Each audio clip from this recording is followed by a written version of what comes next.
start, you need these. Well, hello there again. I think I need to start keeping a list of injuries. Just yesterday about cut my finger off. If I wouldn't have had gloves on, I'd be in the hospital getting a fingerectomy or whatever that is. Luckily, it's deep, but it's fixable. So, I'm dead.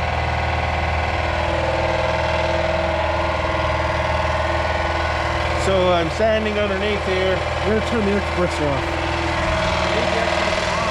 So I'm upside down. My one eye's closed because, Christine broke it. And so I'm standing underneath here where I just welded in these quarters, which are very beautiful, might I add. And it's too hard to open both eyes, so I'll open one. It saves energy. I'm keeping a list of what Christine has taken from me. I got a big slash in my finger. I got hives. I got welding marks. I got feet ran over. I got breath problems. My son, I think this car's made him lazy. My life is just too hard. It's all Christine's fault. Now back to our story. Turn the compressor on. Hi. So guess what? The rockers are done. They rock. That's the passenger side. Okay. There's the fenders. Here's the driver's side.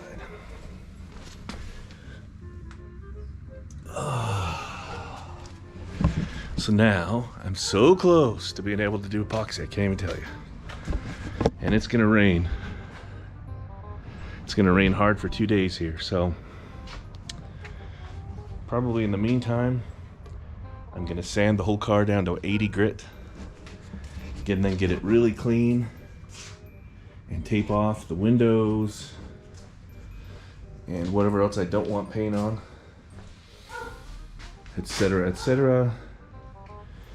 And of course the fenders are just sitting on there. They're not on, but again, look at that, baby. That looks so beautiful. And I know it's just the bottom of the car, but I tell you what, it took a lot of work. You want to see the inside?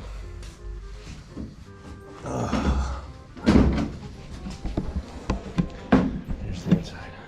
I'm gonna want to epoxy that, or at least primer that. And then there's the floor piece I'm gonna put down right here over the main spot. And then I'll patch in the rest. Both sides I'll put those, but I'm not gonna spend the money for the whole ridiculous that don't even fit. I might as well just buy sheet metal and put it in, which is what I would do. But I think I have enough extra from the rockers to fill in a lot of the holes, and then other stuff I've got. My son, he got the tarps back up mostly, so I'll finish that, give the floor a good cleaning. Here he is now. Christine teleported.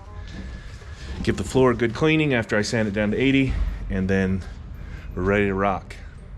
And very soon she'll be in epoxy, and then sand that down, and then put sprayable filler, then regular primer or sealer, and then paint and clear. And I know that sounds quick, but it's hours and hours and hours of sanding in between. I'll probably do sprayable filler at least twice, maybe 3 times, like I did on the General, and I'll get it done.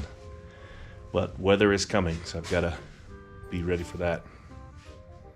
All right, welcome back. So right now I'm just cleaning the surface with some wax and grease remover, and then I'm going to sand it down to 80 grit, and then we'll be ready for epoxy. Well, clean the whole surface, sand the whole surface, clean the whole surface again, then tape up anything I don't want epoxy on. Maybe take the wing windows out, maybe take the doors off, not sure yet. As I'm standing here, probably not take the doors off.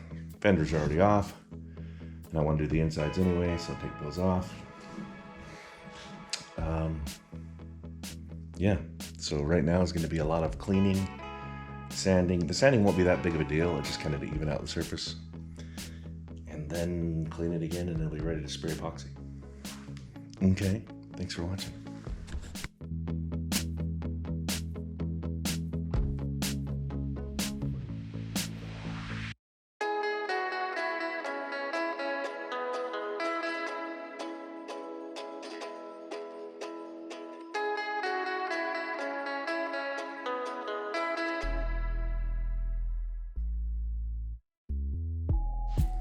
Hi there!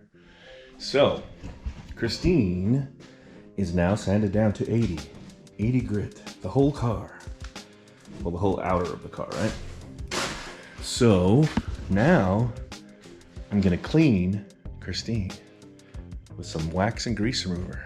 Then she'll finally be ready for epoxy. And then we'll sand that down once it's cured. And we'll do some sprayable filler, and then we'll sand that down a million times. But the weather's turning, so it's gonna be probably over the winter. And we'll find a Hellcat kit right there. And if we get the right car, maybe we'll put the bucket seats in it from like a Challenger, a newer Challenger. Wouldn't that be cool? Of course, I still have to finish the floors in here, which I will do. But she's coming along very quickly. Much more quickly than the General did. And I don't know if it's because I have more time or I just know what I'm doing. I'm not sure. But this one, I mean, it took me how long to get even the Nova in epoxy was probably months. I guess this has been about 2 months now. But you know, I've already got the hood done and the deck lid done. They're just waiting patiently. And I'll get the dash rock and rolling. It's kind of buried in junk right now. All right, Christine's all buttoned up, ready to spray the primer. Epoxy primer. That's right. I'm just cleaning it with some alcohol, not rubbing alcohol, not drinking alcohol, but 70% isopropyl alcohol. This gets all the crap off. I thought it was clean before with the wax and grease remover, which, you know, it is, but it's gonna be even more. So all I'm doing is taking these lint-free sheets, the alcohol, I'm wiping it.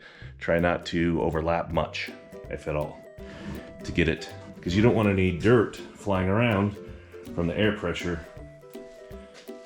you know, that's gonna be coming out of the gun. But next time you see me, I'll be dressed up, probably not dressed up, probably just have the mask on and spraying some epoxy primer on this thing finally. It'll look like this when we're done. Woo woo. Thanks for watching. Alright, I just went over it with a tack rag right before I spray, so now I'm gonna go mix up the epoxy and I'll be coming in here and spraying in just a minute.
All right, check it out. One coat of epoxy primer. And now I can see every single damn flaw that I didn't see before. Kind of like a crease right there, unless I missed, which could be. It might be just a lighter shade, could be a reflection. Of course, the bottom, my wing's gonna be a little off, and that. The roof looks amazing. This little crusties everywhere right here blew out of this, and I cleaned that little trench 150 times. I should have taped over it. Oops. It's alright, I'll clean it off here in a minute. Or it'll get sanded off. I'm gonna do one more coat after I let this dry for or flash off. We'll let it dry, flash off for a couple hours, take a break. I haven't done this for a while, so it was weird to kind of get back into it. I mean, the more you do, the better you are, I suppose. You're just used to it. Getting underneath for the rockers was really hard because at the bottom of my paint gun, I've got that filter and the gauge. And you can't really turn it sideways, and it's hard to get under there, but I did. You kind of have to put yourself, lay on the ground and go sideways, but it worked. You know, the problem areas I kind of expected, but man, they are really visible now. This run, I don't know what it came from. I guess I just pushed too much, but I didn't think I did. Roof looks really good. There's a little dimple right there, a little there. So what I'm gonna do again is let it dry, then put another coat on, and then let that cure for a couple of days, and then I'll put the epoxy, not the epoxy, I'll put the what do you call it? I'll put the fiberglass mud on it again over things that are just, you know, they're not huge defects, but you can obviously see where they are now, a lot more than you could. Then sand that down, get it as perfect as I thought it was, and then do another coat or two of epoxy on it, and then probably after that sand it down, then get to the sprayable filler. So it's a, you know, we're tons of steps away, but this is a huge jump in the right direction. So subscribe, share, like, watch all the people, you know, Bad Chad, all my people that are on my little list. Take a look at that. They're all cool. If I were, I wouldn't put them there. All right, thanks for watching. Bye-bye.